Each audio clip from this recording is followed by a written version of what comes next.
ગુર્જરપતિ મૂળરાજદેવ ભાગ 1 લેખક ધૂમકેતુ કથા પ્રવેશ પાટણના દરવાજા બંધ થઈ ગયા હતા. દુર્ગની ઉપર આવેલી રખેવાળીની પાછળ સૈનિકો પણ એકદમ શાંત ઊભા રહી ગયા હતા. ક્યાંયથી અવાજ આવતો ન હતો. દૂર દૂર સુધી ચારે તરફથી સીમને વિનતી દુર્ગરક્ષકોની દ્રષ્ટિ કોઈ આગંતુક, કોઈ અજાણ્યો, કોઈ રેડો ખેડો મુસાફર દેખાય તો એને ઝડપી લેવા ગરુડની તીક્ષ્ણતાથી ફરી વળતી હતી. ભય ક્યાંય ન હતો, પણ જાણે ભય બધે જણાતો હતો. દુર્ગરક્ષકો પણ એમાંથી મુક્ત ન હતા. હવામાં ભયના અનેક ચિહ્નો દિવસે દ્રષ્ટિગોચર થતા હતા.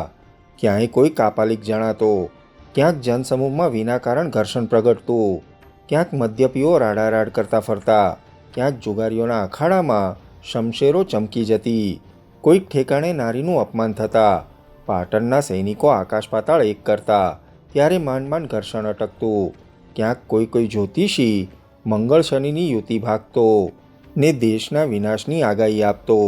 પાટણ નગરી જાણે બધા જ રાજવંશી ગૌરવની હરાજી કરી બેઠી હોય તેમ કોઈને નગરીમાં કોઈ વાતની સ્થિરતા જણાતી ન હતી.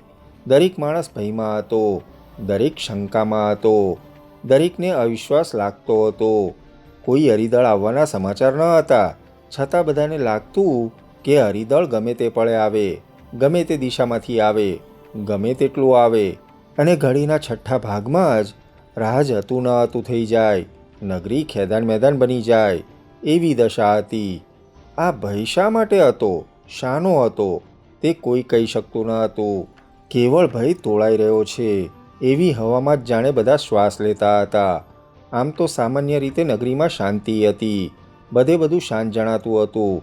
ક્યાંયથી મહાન યુદ્ધના સમાચાર પણ આવ્યા ન હતા, પણ કોણ જાણે શું હતું.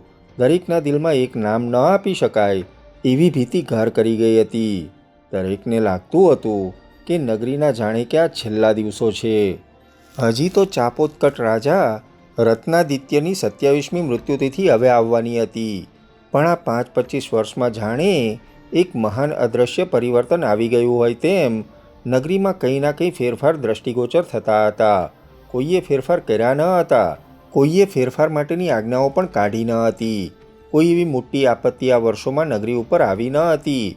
ગુર્જર દેશમાં ક્યાંય દુષ્કાળ પડ્યો ન હતો, કોઈ હરિદળ દેખાયું ન હતું, કોઈ મહામારીનું મહાન સંકટ પણ આવ્યું ન હતું. અને છતાં કોણ જાણે શું હતું, લોકમાનસનું બળ જાણે ખતમ થઈ ગયું જણાતું હતું. બધાના દિલમાં જેનું નામ કોઈ ન આપી શકે એવી ભીતિ આવી ગઈ હતી. ક્યારે કોણ એવી વિચિત્ર પરિસ્થિતિ ઊભી કરી દેશે તે કોઈ જાણતું ન હતું. રાજમાંથી જાણે લોકને વિશ્વાસ જ ઉઠી ગયો હતો. બધાના દિલમાં એક જ વાત આવી ગઈ હતી કે કાંઈક અનિષ્ટ ચોક્કસ થવાનું છે, કાંઈક અનિષ્ટ આવી રહ્યું છે.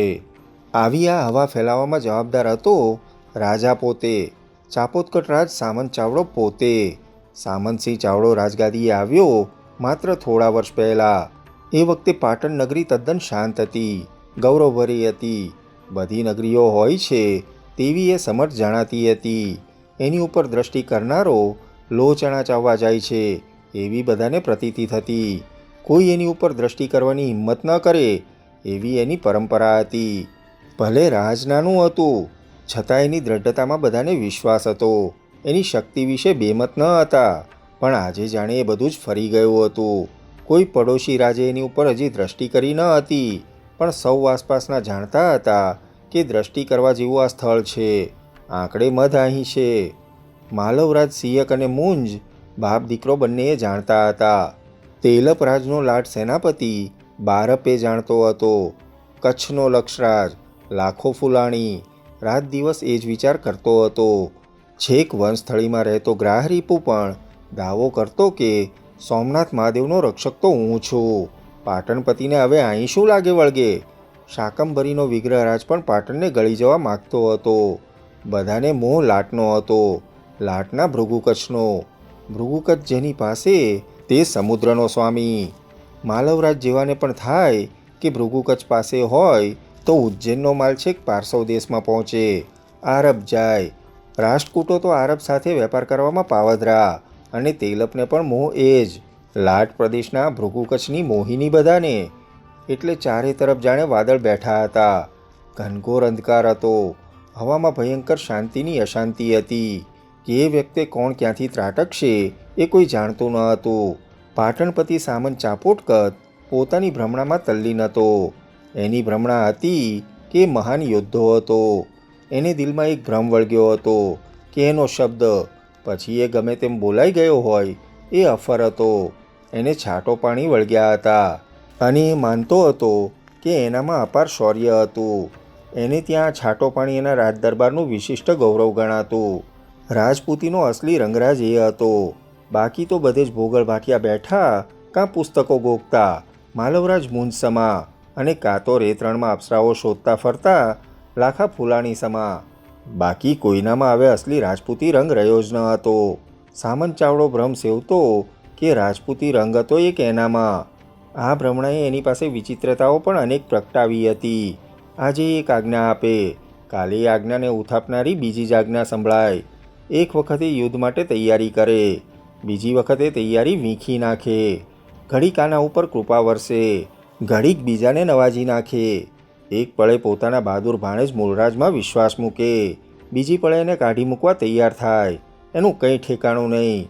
નગરજનોને એની કઈ આજ્ઞાનું શું મૂલ્યાંકન એની સમજ જ ન પડે.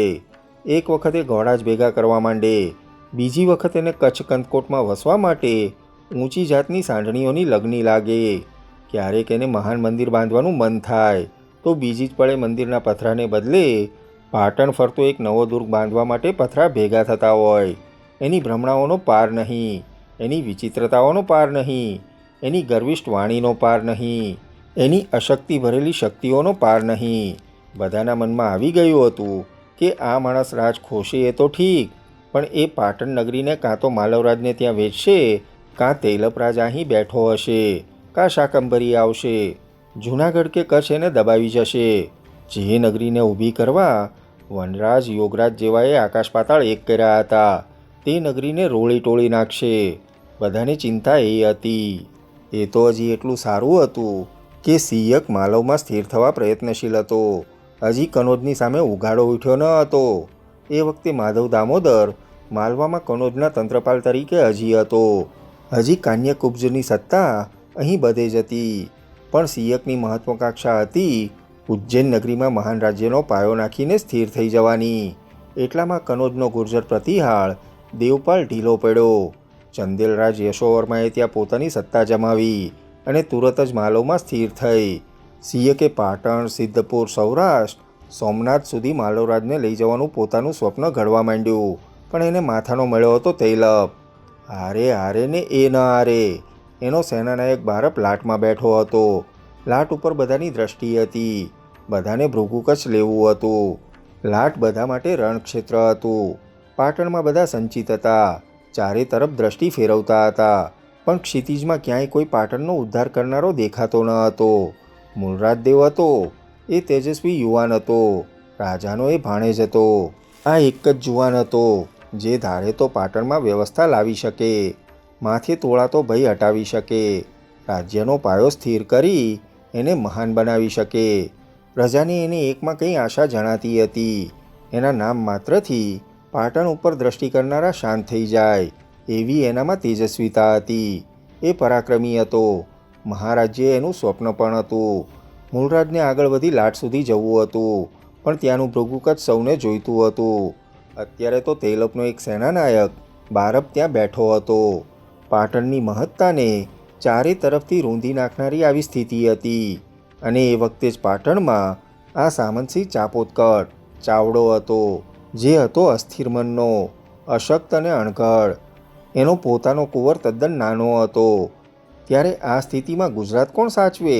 મૂળરાજ હતો, પણ છેવટે ભાણેજ હતો. એની માતા લીલાદેવી સામંતની બહેન મૃત્યુ પામી હતી. ઘણા વખત પહેલાં પિતા રાજી એને પણ કચ્છના લક્ષરાજે વાત વાતમાં અણી નાખ્યો હતો. માતા પિતા વિહોણો આ જુવાન પાટણમાં મામાને આધારે રહેતો. અને મામા અતિ વિચિત્ર હતા. એના બે કાકા હતા, બીજ ને દંડક, પણ એ કંઈ કરી શકે એવા ન હતા. બીજ તો કાણો હતો, પણ ગાદી ઉપરનો હક તો રાજકુમારનો ગણાય અને રાજકુમાર નાનો હતો.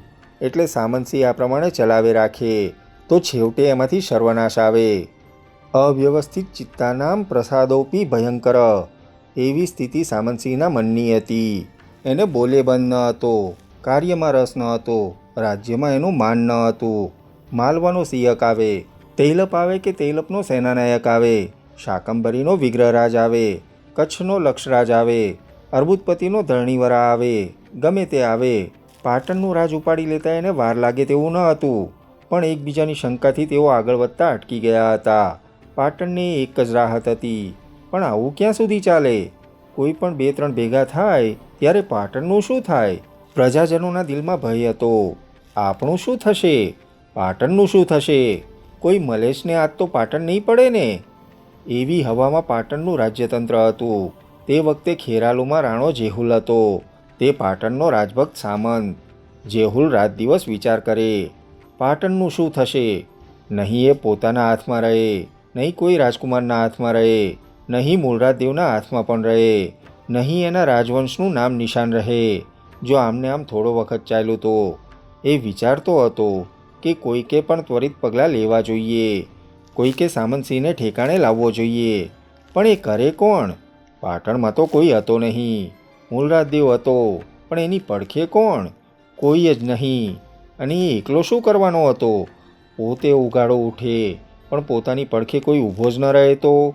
ભલે સામંતસિંહ નિર્બળ રહ્યો, પણ એ રાજવંશનો હતો, અને ચાપોદકટ વંશના રહ્યા છે આ બધા જ સામંતો એનાથી નારાજ છતાં એની સામે ઉગાડા ઉઠવામાં વિશ્વાસઘાતનું મહાપાપ થતું જુએ. એટલા વિશ્વાસુ હજી રહ્યા હતા. વળી સામંતસિંહની નબળાઈમાંથી જ એમને વધારે લાભ મળે તેમ હતો, એટલે એકદમ ભળવાના નહીં. પણ આ અધિકારીઓમાં એક જણ મુખ્ય હતો. એના શબ્દનું વજન હતું. એની પડખે ઊભા રહેવામાં બધાને કંઈ ગૌરવ જણાતું. એ હતો ચાપોદકટ વીર. એ ધારે તો રાજપલટો પણ લાવી શકે એવો શક્તિવાળો એ હતો. એ જો મૂળરાજદેવની પડખે ચડે તો ધાર્યું નિશાન પાડી શકે. કારણ કે ઉઘાડી, આકરી અને લાંબા સમયની એવી લડાઈ જો પાટણમાં થાય તો તમામ દિશાઓમાંથી પાટણને ઘેરવાવાળા તરત દોડે અને પાટણના રાજપલટાનો લાભે ઉઠાવી લે. પાટણ કોઈનું આશ્રિત થઈ રહે. આ તો આંકડે મધ હતું.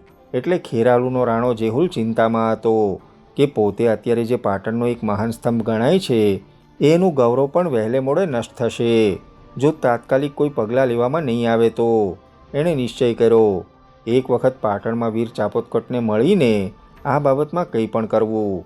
એક દિવસ આ વિચારનો વેગ એના મગજમાં એવી તીવ્રતાથી ભમી રહ્યો કે કોઈને કહા કરાવ્યા વિના પોતે એક ઘોડે સવાર થઈને પાટણને પંથે ચાલી નીકળ્યો.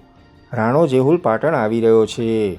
પાટણની આ સ્થિતિનો કંઈ ઉકેલ કાઢવા. ત્યાંથી આ નવલકથા શરૂ થાય છે.